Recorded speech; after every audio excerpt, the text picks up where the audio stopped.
So the first thing you want to do is de-seed your chili pods and throw them in a pan with a little bit of oil with some garlic and fry them up a little bit, maybe like 2 or 3 minutes, because anything more than that you're gonna create a bitter flavor and you don't want that.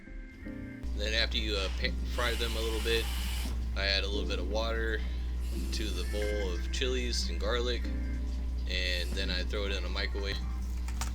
Then you just wrap it up with some saran wrap so the steam stays in there. Microwave it for about 3 minutes and 30 seconds, and then I just let it sit in that. And the saran wrap kind of creates like a vacuum seal once it's done heating up, and that rehydrates it. I like to use a whole pork shoulder with the bone in when I'm making this. And the marbleization in the meat, the cut of meat there, is also going to give a ton of flavor. You really want to make sure you have a high fat content cut of meat when you're making this, because like I said, that's where a lot of the flavor is going to come from, and it's going to give really rich depth of flavor. So now I just break down the pork shoulder or pork butt, whatever you want to call it, and I separate it so chunk of the meat that's attached to the bone gets pressure cooked, and then the rest of it I cut up and add to it later. Now that the chilies have been rehydrated and they've cooled down a little bit, I add them to a little bit of ice water. The ice in the mixture ensures that you don't end up with like a browner liquid, you end up with a richer red color. I learned that from making chutney and stuff like that. It's a little trick I think that can be passed between making like salsa verde and red salsa. So then you just hit it in the blender until it's nice and smooth. You might have to add a little bit more liquid if it is too thick. I'm cooking this with a pressure cooker, and so I'm just going to toss the bone and the meat that comes with the bone up in there to get a nice sear on that, get some caramelization going, and then I got some water starting to boil there. And once that's going on, I start to break down the rest of the meat. I choose like the fattiest parts for the broth, because that's again going to give you that rich, bold bone flavor that you really want, in my opinion. I'm obviously a white boy trying to make some stuff that I definitely grew up with, but I haven't had any complaints with my work. So yeah, I like to cube up the chunks of meat with a lot of fat on it, and then that's going to go up in the pressure cooker with the bone, and I will set that on a mid pressure cooking setting and leave it for about 60 minutes, maybe. Then I'll just season it with some onion powder, some cumin, and some of this chicken bouillon stuff that I found at the Mexican market. Get that going. They sell this menudo seasoning stuff at the market, and I just toss a little bit of that in there. It's bay leaves and oregano and some other stuff, I think. So I just browned the meat chunks that I'm going to be throwing in with the bone to make the broth, and then I'll just after the meat's all seared up, I'll throw the chunk of meat with the bone in it, and now it's ready to get pressure cooked. And I'll be adding in a little bit more of that tomato chicken bouillon powder, just to make sure that the flavor's there and the salt's there and whatnot. Now that that's going pretty good, you got your boiling water. Just add that until the top of the meat is pretty much covered up. And that's going to be the base of my soup. I'm going to be putting in just a little bit of this chili paste mixture. But yeah, for now I'm gonna add just a little bit of the chili sauce and maybe like half an onion in there just to give it more flavor and depth for the broth.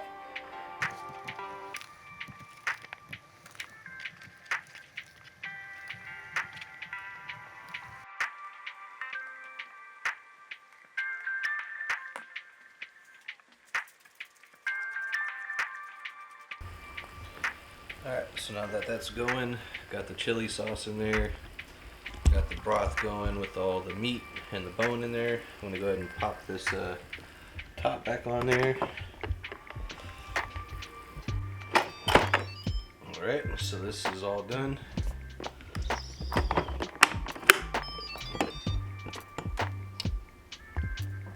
Looking pretty good. Alright, so now that this has gone through its process in the pressure cooker, I'm going to go ahead and separate all the broth out, and that's going to leave with just the meat, and I'll show you what I'm going to do with that after I separate the broth.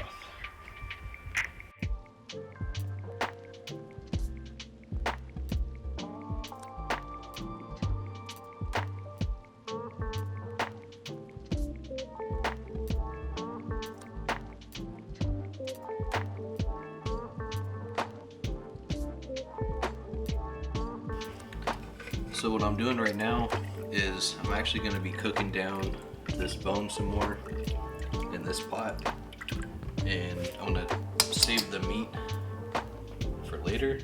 I'm going to add one of these, and then I'm going to fill this back up with water and add another one of those.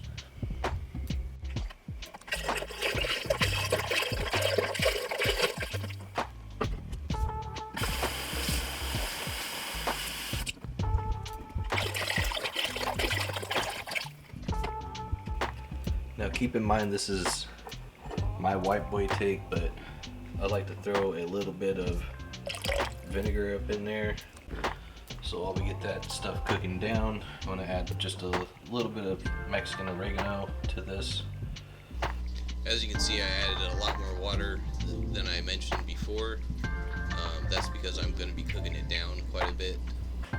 So after the broth is cooked down, I like to remove all the meat that would just kind of fall apart if you threw it back in the soup, and I throw it on a pan and then I roast it at like 325 so it dries out a little bit.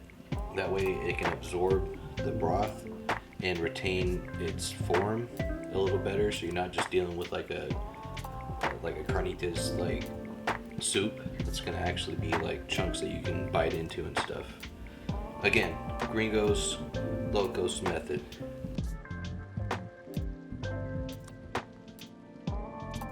Alright, so I've tasted this broth and it tastes pretty good. I'm gonna go ahead and add a quarter of this, sift it through here.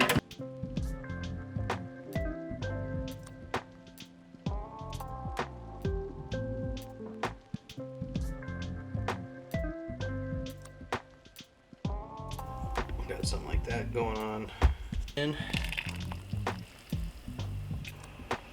Alright, so I got the flavor I want, and I got it divvied up into two pots here because one of them's going to a Friendsgiving event and the other one's going to the fridge. And I basically just took about like a quarter of this stuff and added like a whole thing of chicken stock to this, and then I took all the fatty pieces out of the broth over there and the bone and put it in this one, so then this bone broth can get going. I just want to make sure that this one's ready for tomorrow and this one can be ready for the next day. I got the meat roasted. Oops. I got the meat roasting up in the oven here. A couple more minutes and that'll be done.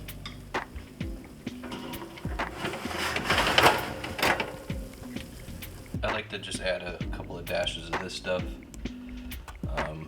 It's probably not like authentic or whatever, but it makes everything taste way better. So I went ahead and added a couple dashes of that to each set of broths, and then a little bit more vinegar just to bring the acidity up a little bit. Chip, what do you think? And it's very, very important that you rinse your hominy out. I've heard a lot of people say that they don't like hominy. They just don't like the flavor of it, and I feel like it's because a lot of the stuff that they've had it in, they just have never rinsed it well enough. But I also personally like the flavor of it, so maybe it's just me. But I like to cater to people's preferences that I hear from.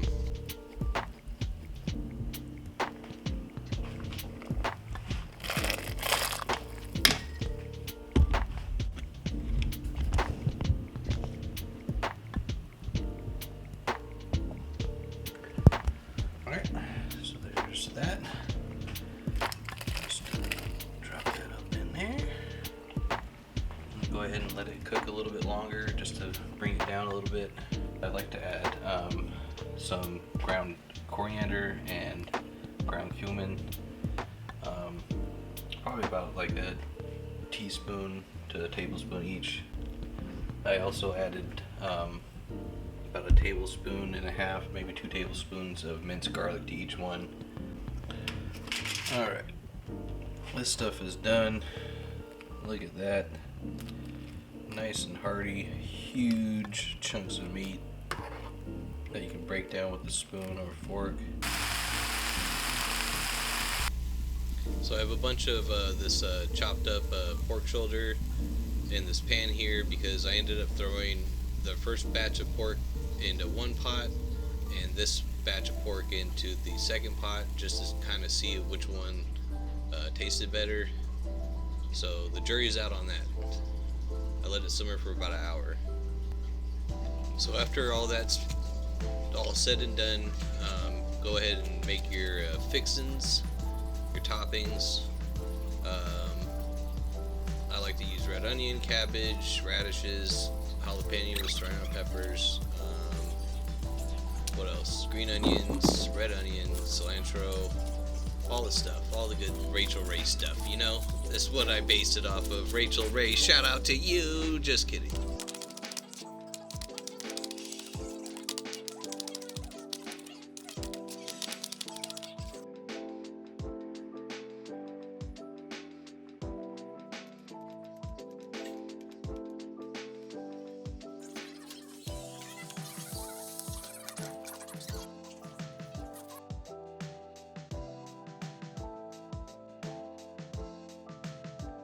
And now that you got all your favorite toppings all chopped up, go ahead and make yourself a plate.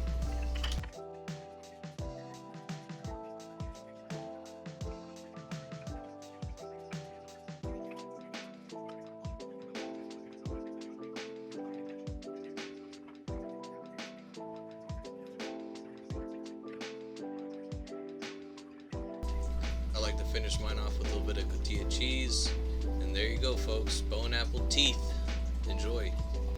Let me know in the comments if this gringo did it well. Catch you in the next one. Peace out.